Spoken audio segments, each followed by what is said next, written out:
200 hertz, 3 pulses per second. Pretty annoying, right?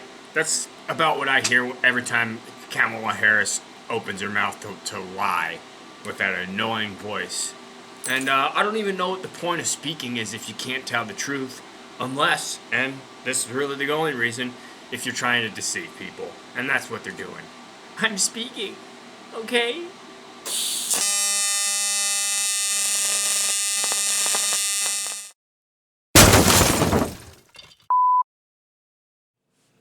Afternoon, folks.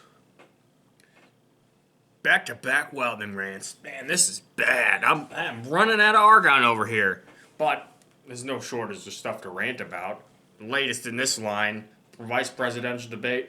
First, I thought it was pretty funny how Mike Pence just like always went over his time and just like didn't give one shit. He just kept talking because he said what had to be said. And do you know that in a courtroom, you know like in a trial, when people yell objection, like it's when they hear something they object to, it's so that whoever doesn't just weave together this giant false narrative of nonsense, they put an end to it to clarify facts or dispute facts. So these aren't even really debates. These are just like getting up on the stage and you say your thing for a couple minutes and you say yours and you say yours. Thank you, Mr. Vice. Thank you, Mr. Vice President. Thank you, Mr. We need to move on. We need to move on to less important topics. And secondly, who is coming up with the questions for these debates? I don't give one shit about any of this stuff. They keep bringing up the climate change. They keep saying the suburbs are burning because we use fossil fuels, and they keep bringing up these instances of black people being killed by police, in a lot of cases, justifiably so. And they just keep repeating these same questions. And I don't know who's coming up with them, and I don't know why this is so relevant. Like, I haven't heard any talk about policy, what these people are actually going to do. And then you got Camel over there. Well, Joe Biden has a plan, Trump doesn't have a plan, and 200,000 Americans have died because Trump and his incompetent regime. Like, you can't be this pro-choice as you are. You can't be such an abortion fanatic and then like start crying about innocent lives being lost. You can't, because you support the wanton destruction of the most innocent lives among us. For I said before, for nothing more than people's lustful passions. Okay, for sluts. And obviously that's not all cases, but hey, it's the majority, and people as a whole need to take more responsibility for their own sexual passions rather than like instituting mass slaughter of children at the altar of the state. And man, there's so much. I don't even know if I can keep this coherent, but she brought up again that her and Joe Biden are both people of faith, okay? Joe Biden is not a practicing Catholic, okay? You could say that all you want, but there are, like, precepts of the church that, like, defines what it means to be a Catholic, and you cannot support the policies and much less support them, but actually, like, strive to implement them, enshrine them in law. You cannot do that and call yourself a faithful Catholic. It is completely antithetical to the teachings of the church and the teachings of Jesus Christ. And it's clearly outlined in the doctrine. The bishops just need to get their heads out of their asses and be a lot more clear about this. Be like, hey, people go rive in hell for eternity for supporting evils such as these. But no, this is a tough election. It's a tough, between a Nazi and a communist. What a false narrative. But people of faith, like, I'm so sick of them trying to tout this. And again, I ask, why? And Kamala Harris had a hand in talking down to Christians before for their faith. That guy, I forget his name, I'm sorry, but the guy who was in the Knights of Columbus, and she said that he was unfit to hold office because the Knights of Columbus, no shit, is a pro-life organization. And she said he was unfit for that. But then it's great when they're people of faith. Yeah, they are people of faith in the sense that they blindly believe in, the leftist God of the state, in the sense that, the state can be God. That's the faith that they follow. It's this parody of Christianity. Again, going back to Francis's Masonic encyclical, liberty, equality, and fraternity, that replacing the Father, Son, and the Holy Spirit. This leftism, and the reason it trips up so many Christians, I mean, of course, the church hierarchy doesn't help because they're right in line with the leftists. But the reason that it trips so many Christians up is because being a parody of Christianity, it mirrors it in a lot of ways. So people think, oh well, this is kind of similar, yeah, but nope, nope. It's about God the Father, Jesus Christ, and the Holy Spirit. Okay, that's the Trinity. That is the true religion. Okay, and they want to substitute this with this false religion of worship of the state, of Marxism, that the individual is subservient to the state, and the ends justify the means, and we do whatever we can, we do whatever we need to implement this one world Marxist regime. That's what they're after, and they'll lie and they'll bend the rules. They'll put the screws to people. They'll do whatever they can to get that to get that to come to fruition. And that's what they're trying to do. And she again refused to answer the question of whether they're going to pack the courts or not. If Amy Barrett is confirmed, and hopefully she is, because I think Roe v. Wade should be overturned. I don't think you should get to kill your child just because you had sex when you weren't supposed to.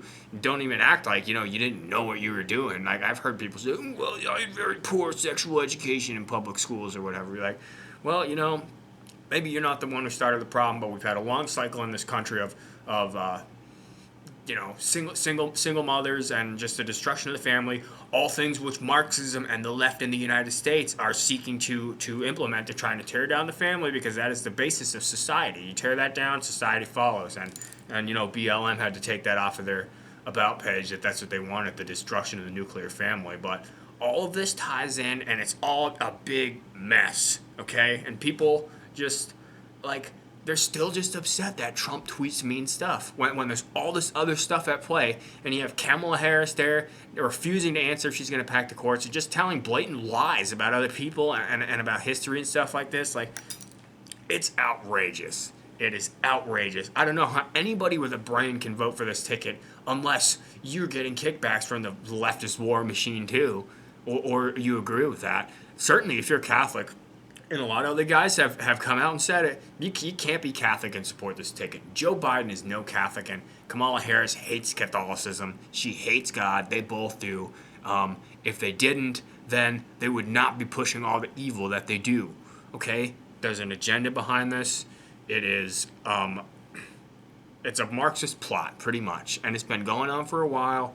And, they want to ride this tide of all these stupid people voting for them because they're upset about Trump, or they're trying to, satisfy their white guilt or whatever. All this nonsense, all of that. The white privilege, the destruction of the family, the lying about the border, the lying about China, the refusing to answer about packing the courts. All this stuff is oriented towards the same goal, and it's just so frustrating to see that so many people can't see that.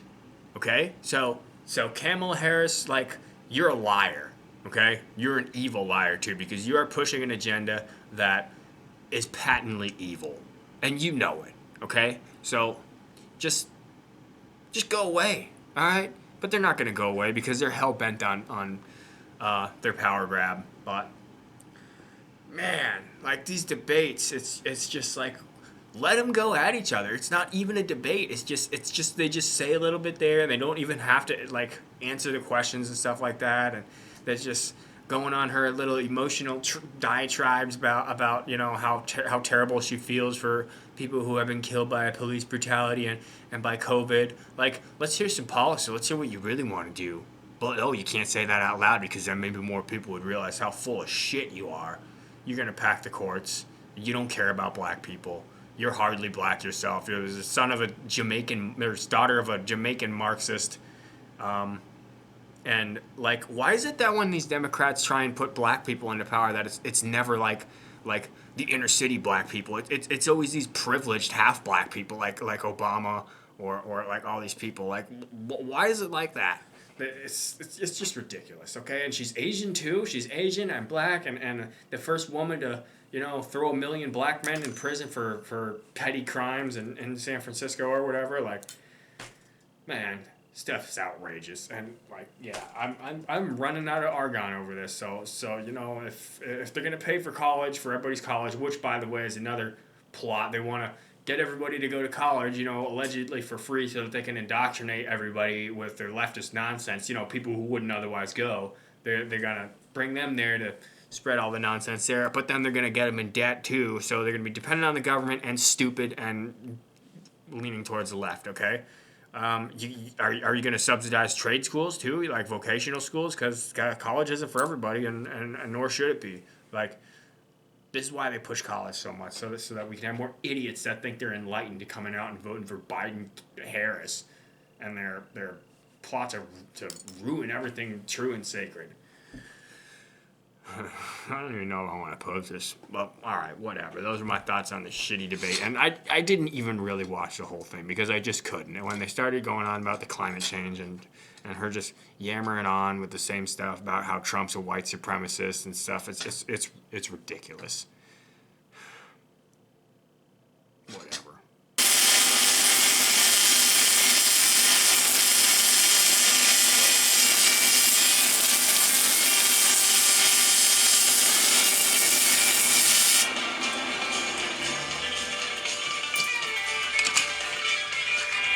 I know it's pretty easy to get discouraged these times, I get discouraged, disheartened a bit. Can't let that happen, though. Just go out, run a bead, listen to some Waylon Jennings. Remember, this is the fight of the century, fight of the millennium, probably. So just keep at it. Don't give up the fight. Keep the faith. Y'all take care.